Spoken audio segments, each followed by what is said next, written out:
बाजार का इंची किताब बाजार का इंची किताब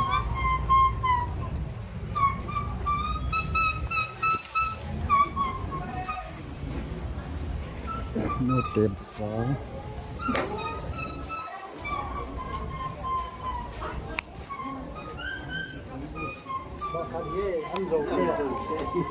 ठीक है अंकल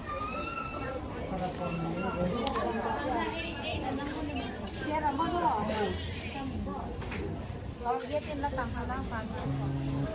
นั่งกินไปชาสุกเปล่าแบบว่ากินง่ายได้เลยลูก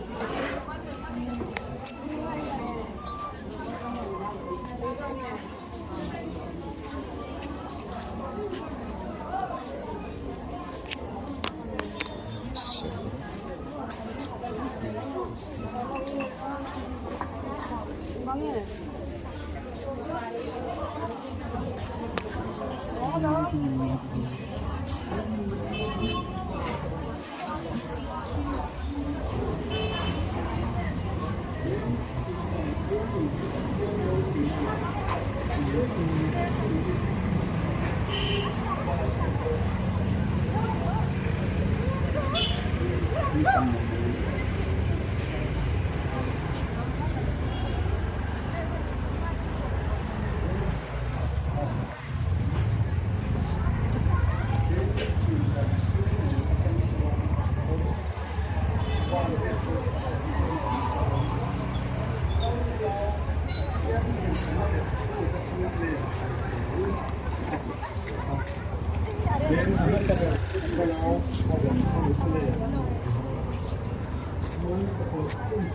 बाजार